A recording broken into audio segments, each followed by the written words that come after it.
الحمد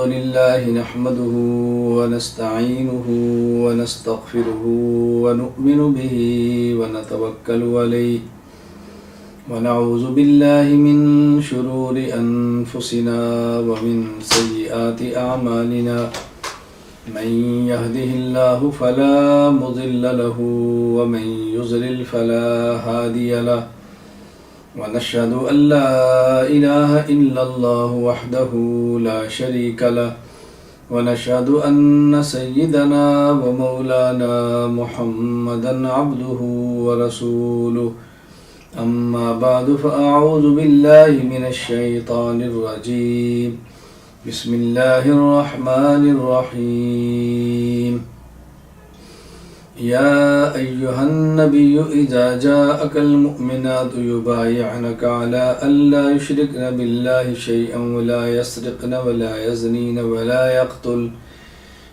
يقتلن أولادهن ولا يأتين ببهتان يفترينه بين أيديهن وأرجلهن ولا يعصينك في معروف فبايعهن واستغفر لهن الله يا رب صل وسلم دائما أبدا على حبيبك خير الخلق كلهم هو الحبيب الذي ترجى شفاعته لكل هول من الأهوال مقتحم اللهم صل على محمد وعلى آل محمد كما صليت على إبراهيم وعلى آل إبراهيم إنك حميد مجيد اللهم بارك على محمد وعلى آل محمد كما باركت على إبراهيم وعلى آل إبراهيم إنك حميد مجيد۔ اللہ رب العزت کا احسان اور کرم ہے، اللہ تعالیٰ نے انسان بنایا ہے، اور اللہ تعالیٰ کا احسان ہے کہ اللہ تعالیٰ نے مسلمان اور اسلام کی نعمت عطا فرمائی۔ اللہ تعالیٰ کا احسان ہے کہ اللہ تعالیٰ نے حضور اکرم صلی اللہ علیہ وسلم کا امتی ہونے کا شرف بخشا۔ اللہ تعالیٰ کا مزید احسان یہ ہے کہ حضور اکرم صلی اللہ علیہ وسلم کی امت میں سے جو رسول اکرم صلی اللہ علیہ وسلم کے ورثاء ہیں یعنی علماء، اللہ تعالیٰ نے ان کے ساتھ تعلق کو جوڑ دیا اور اللہ تعالیٰ نے علم کی نسبت عطا فرما دی۔ یہ وہ نعمتیں ہیں جس پر اللہ تعالیٰ کا جتنا بھی شکر ادا کیا جائے کم ہے۔ شریعت کا علم حاصل کرنا یہ ہر مسلمان مرد پر اور ہر مسلمان عورت پر اس قدر فرض ہے کہ جس قدر علم کے ذریعے انسان اپنی زندگی کو شریعت کے مطابق گزار سکے۔ اس میں سب سے اہم چیز انسان کے عقائد ہیں، سب سے اہم چیز عقائد ہے، کیونکہ شریعت بنیادی طور پر 5 چیزوں کا نام ہے۔ نمبر 1 اعتقادات، نمبر 2 عبادات، نمبر 3 اخلاقیات، نمبر 4 معاشرات، نمبر 5 معاملات۔ ان میں سب سے پہلی چیز اور اہم چیز اعتقادات اور عقائد ہیں۔ عقائد کو پڑھنا، عقائد کو سمجھنا یہ مسلمان پر فرض ہے، وہ مرد ہو یا عورت۔ ہاں، جو شخص اہل علم ہے، جس کو اللہ نے علم کی دولت عطا فرمائی ہے، اس کی ذمہ داری تھوڑی سی بڑھ جاتی ہے۔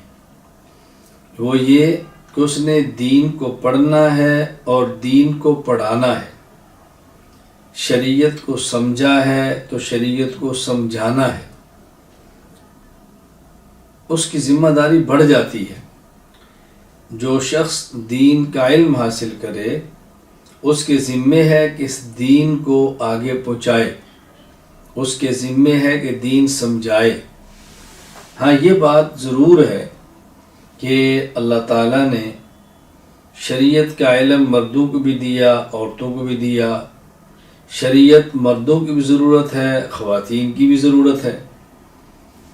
دین کا کام مرد حضرات نے بھی کرنا ہے اور دین کا کام خواتین نے بھی کرنا ہے، لیکن ہر ایک کے لیے کام کا طریقہ کار، ہر ایک کے لیے دائرہ کار اللہ نے الگ رکھا ہے۔ کچھ مسائل ایسے ہیں کہ جن کے ساتھ خواتین کو واسطہ پڑتا ہے، مرد کو نہیں پڑتا، اور کچھ مسائل ایسے ہیں کہ اس کو برسر منبر مردوں کے لیے بیان کرنا مشکل ہے، اور خواتین کے لیے خواتین میں ان مسائل کو بیان کرنا آسان ہے۔ تو ظاہر خواتین کو چاہیے کہ یہ علم حاصل کریں۔ حضور اکرم صلی اللہ علیہ وسلم نے اپنی مبارک زندگی میں 11 نکاح فرمائے۔ ہر نکاح کی الگ حکمت ہے، ہر نکاح کی الگ حکمت اور اس کے فوائد ہیں۔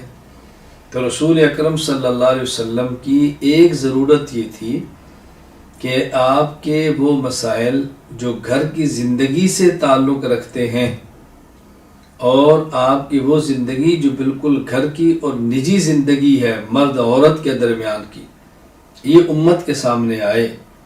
اس کے لیے سب سے بہترین اور مؤثر ذریعہ وہ بیوی ہی ہو سکتی ہے۔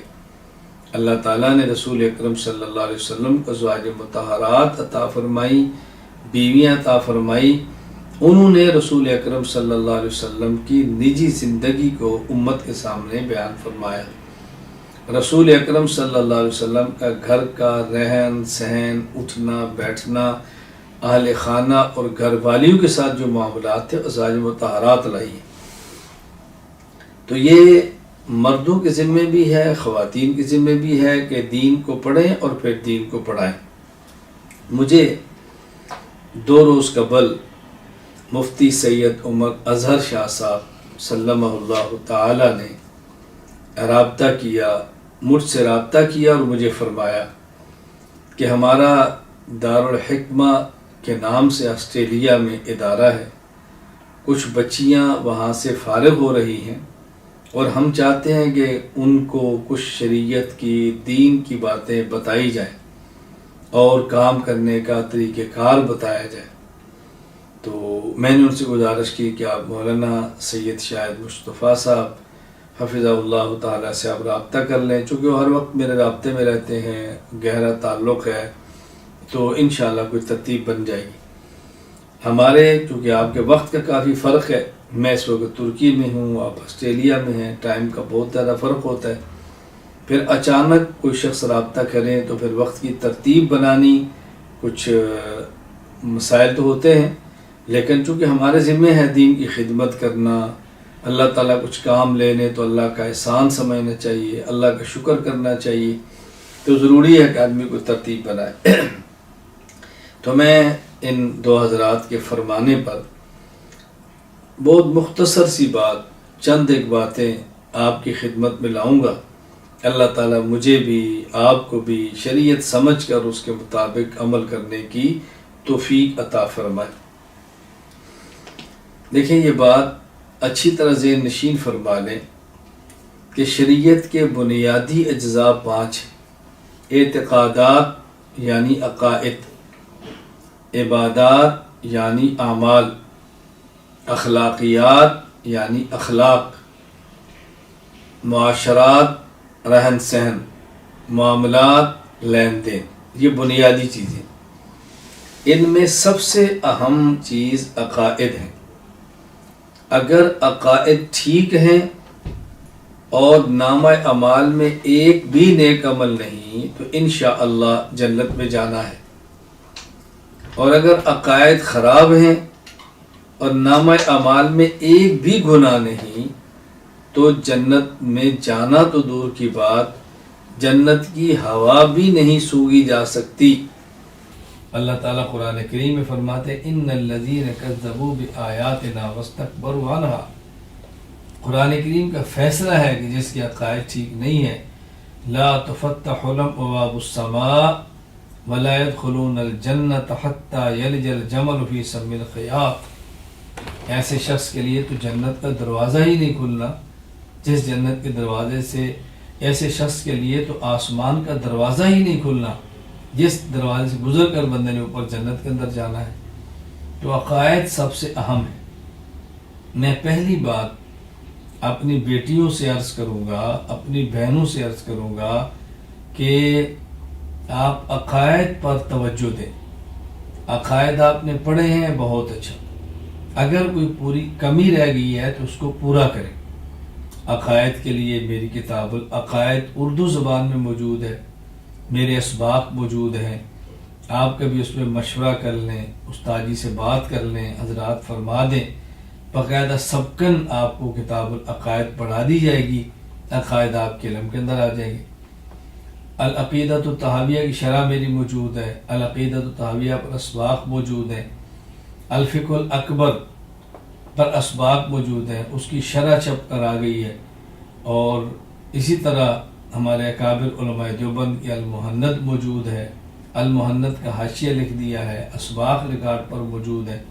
تو اس طرح عقائد پر کام موجود ہے۔ میں یہ کہوں گا کہ آپ عقائد کو اچھی طرح سمجھیں اور اپنے عقائد کو جو حق ہیں ان کو عام کریں، حدود شریعت میں رہ کر عام کریں، شرعی حدود کا خیال کرتے ہوئے عام کریں۔ نمبر 1، عقائد پر بہت زیادہ توجہ دیں، عقائد کو بہت زیادہ درست کرنے کی فکر کریں اور امت کو سنبھالیں۔ جو لوگ غلط عقائد کی نشر غلط عقائد کی اشاعت کر رہے ہیں ان کے راستے میں رکاوٹ پیدا کریں، ان کے راستوں کو روکیں، اور روکنا کیسے ہے؟ دلیل کی طاقت کے ساتھ، دلیل کی طاقت کے ساتھ، دلیل کی طاقت کے ساتھ، اور عقائد کو دلائل کے ساتھ، اعتدال کے ساتھ، اخلاص کے ساتھ امت کے سامنے پیش کریں۔ آپ نے کام بچوں میں اور خواتین میں کرنا ہے، مردوں میں نہیں، بچوں میں اور خواتین میں کرنا ہے۔ اس ترتیب پر آپ اس پر توجہ دیں۔ سب سے پہلے عقائد پر کام کریں۔ نمبر 2، پھر مسائل جو روزمرہ کی زندگی سے تعلق رکھتے ہیں ان مسائل کو اچھی طرح سمجھنے کی کوشش کریں، اپنی زبان میں پھر مسائل بیان کریں، بچوں کو سکھائیں، بہنوں کو سکھائیں، ماؤں کو سکھائیں، بیٹیوں کو سکھائیں، خواتین کو سکھائیں، مسائل کا ماحول بنائیں، مسائل کو عام کریں۔ ہم صحیح مسائل پیش نہیں کریں گے تو غلط مسائل لوگوں کے سامنے چلے جائیں گے، ہم صحیح مسائل پر پیش کریں گے تو لوگ غلط مسائل سے بچ جائیں گے۔ ہماری ذمہ داری ہے، اس لیے اس کا خیال کریں۔ نمبر 3، اخلاق۔ اخلاق کا معنی زبان سے بولنا نہیں، اخلاق کا معنی عمل سے، اپنے کردار سے بتانا ہے۔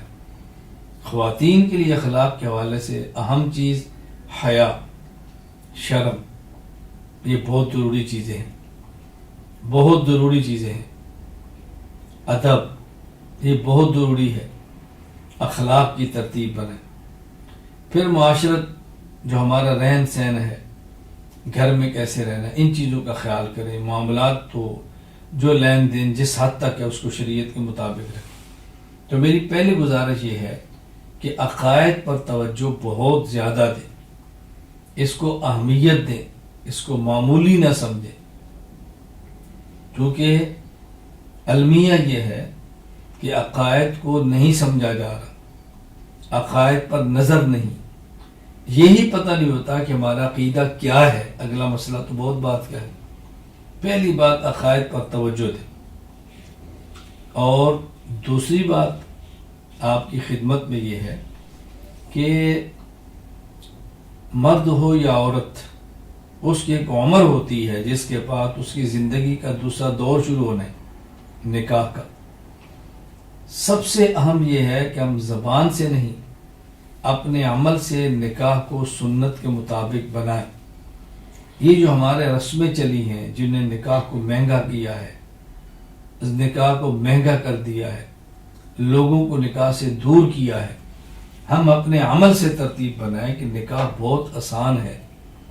رسول اکرم صلی اللہ علیہ وسلم کی مبارک حدیث ہے، ان اعظم النکاح برکتاً ایسرہ مؤونہ، کہ سب سے زیادہ برکت اس نکاح میں ہے جس میں خرچہ کم ہو، ہم ترتیب بنائیں اور عمل سے بنائیں، عمل سے کہ نکاح کم سے کم خرچ پر ہو، کم سے کم خرچ پر نکاح ہو. بس اس کا بہت زیادہ اہتمام کریں کہ ہماری شادیاں سنت کے مطابق ہوں، کیونکہ دو ہی موقع ہیں جس پر انسان کی اوقات کا پتہ چلتا ہے کہ اس کو شریعت سے کتنا تعلق ہے. نمبر 1 خوشی کا موقع اور نمبر 1 غم کا موقع. کبھی انسان خوشی میں حدود شریعت کو پامال کرتا ہے اور کبھی غم میں حدود شریعت کو پامال کرتا ہے. اس کا بہت زیادہ خیال فرمائیں. نمبر 3 آپ تمام بچیاں جو فارغ ہو رہی ہیں وہ تو ضروری طور پر، اور جو باقی ہیں وہ بھی اسی ترتیب بنا لیں. کسی شیخ سے جن پر آپ کو، آپ کے اساتذہ کو مکمل اعتماد ہو، بیعت کا تعلق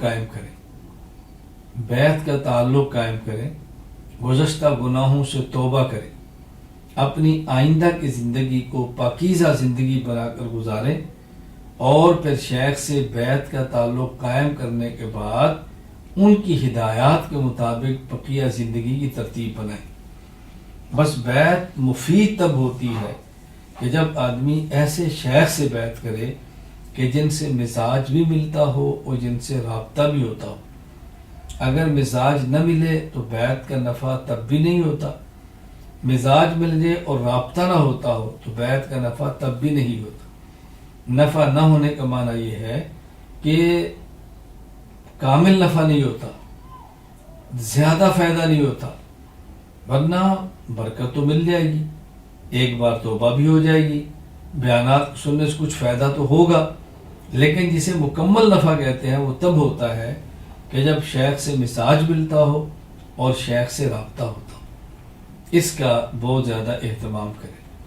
نمبر 4 آپ نے جس ادارے میں پڑھا ہے، علم حاصل کیا ہے، اس ادارے سے تعلق رکھیں، معلمات سے تعلق رکھیں، ادارے سے تعلق رکھیں. یہ آپ کے لیے مرکز ہے، اس مرکز سے جڑی رہیں، مرکز سے کٹے نہیں. دنیا کے کسی کونے کے اندر بھی جائیں تو اپنا رابطہ اداروں سے رکھیں، دینی مراکز سے رابطہ رکھیں. اور سب سے اہم وہ مرکز ہے جہاں سے آپ کو علم ملا ہے، جہاں سے آپ کو فیض ملا ہے، جہاں پہ آپ کی تربیت ہوئی ہے، جہاں سے آپ کو دین کی سمجھ آئی ہے. یہ سب سے اہم چیز ہے، رابطہ رکھیں، اس سے دوری اختیار نہ کریں. نمبر 5 معاشرے کے اندر جب آپ جاتی ہیں، خواتین سے ملاقات کرتی ہیں، خواتین آپ سے ملتی ہیں، رشتہ داروں سے ملاقات ہوتی ہے، تو آپ کا چلنا پھرنا، اٹھنا بیٹھنا، بولنا اور باہمی معاملات کرنا یہ بتائے کہ یہ عالمہ ہے، یہ دین کی داعیہ ہے، یہ شریعت کو سمجھنے والی ہے. یہ عمل بتائے، یہ عمل سے سمجھ آنا چاہیے. پھر ہے لطف زندگی کا. عملی زندگی دوسروں کی زندگی کو بدل کے رکھ دیتی ہے، عملی کوتاہیاں دوسرے کی زندگی کو برباد کر کے رکھ دیتی ہے، دوسرے کی زندگی کو تباہ کر دیتی ہے. اس کا بہت زیادہ خیال کریں. عمل بتائے کہ آپ کون ہیں. نمبر 6 اپنے اندر خودداری پیدا کریں، اپنے اندر دینی حمیت پیدا کریں. ہمارے اندر دینی غیرت ہونی چاہیے.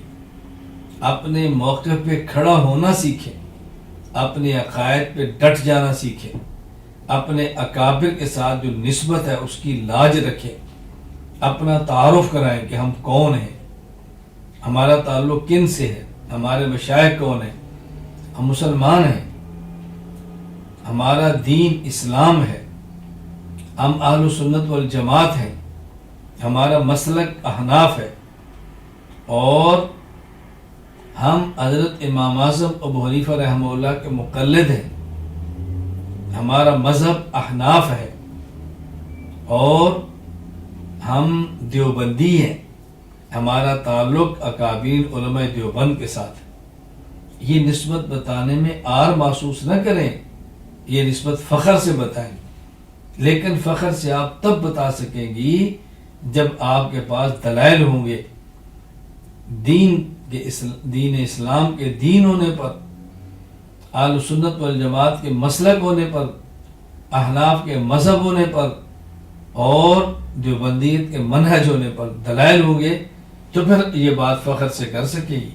اگر دلیل کی طاقت نہیں ہوگی تو پھر فخر سے بات نہیں کر سکے گی۔ اپنی نسبتوں کا خیال کریں، اپنے اکابر کی بات پر توجہ دیں، ایک موقف پر غیرت اور حمیت کے ساتھ کھڑی ہو جائیں، یہ بہت ضروری چیز ہے۔ نمبر 7، اپنے اکابر کی لکھی گئی کتب کا مطالعہ فرمائیں، اپنے اہل حق علماء کے بیانات کو سنیں، اور سب سے بہتر یہ ہے کہ کسی شیخ سے بیعت کا تعلق قائم کریں، ان سے رہنمائی لیں، جن کے بیانات وہ سننے کی اجازت دیں ان کے بیانات سنیں، جہاں وہ منع کریں وہاں سے رک جائیں۔ ہم نہیں جانتے، علم نہیں ہوتا، غلطی کے اندر ایسی جگہ پہ آدمی چلا جاتا ہے کہ جن کے بیان دین کے لیے نقصان دہ ہوتے ہیں، مفید نہیں ہوتے، مضر ہوتے ہیں، نافع نہیں ہوتے، نقصان ہوتا ہے، فائدہ نہیں ہوتا۔ اس لیے اپنے شیخ سے پوچھیں، استادوں سے پوچھیں میں کن کا بیان سنوں، کن کا بیان نہ سنوں، کہاں نفع ہے، کہاں نقصان ہے۔ یہ بہت اہم چیز ہے، اس کا بہت زیادہ خیال کریں۔ نمبر 8، تلاوت کا اہتمام کریں، اذکار کا اہتمام کریں، نوافل کا اہتمام کریں، عبادات کا اہتمام کریں۔ نماز جو فرض ہے وہ تو پڑھنی ہے، روزہ جو فرض ہے وہ تو رکھنا ہے، زکوٰۃ جو فرض ہے وہ تو ادا کرنی ہے، وہ تو ہمارے ذمہ ہے۔ چونکہ آپ عالمہ ہیں، آپ کی حیثیت بدل گئی ہے، اس لیے نوافل پر بھی توجہ دینی ہے، تہجد، اشراق، اوابین، توجہ دیں۔ آج جمعہ ہے، جمعہ کے دن سورہ کاف، عصر کی نماز کے بعد 80 بار درود شریف، اللہم صلی علی محمد النبی الامی وعلی آلہ وسلم تسلیما، اور اذکار، تلاوت، اس کا اہتمام کریں۔ اس سے دوری اختیار نہیں کرنی، عبادات پر توجہ دینی ہے، عبادات پر توجہ دینی ہے، اس کا خیال کریں، اس پہ قائم رہنا ہے۔ نمبر 9، اپنے والدین زندہ ہیں تو خدمت کریں، ان کو خدمت سے راضی کریں، ان کی اطاعت کریں۔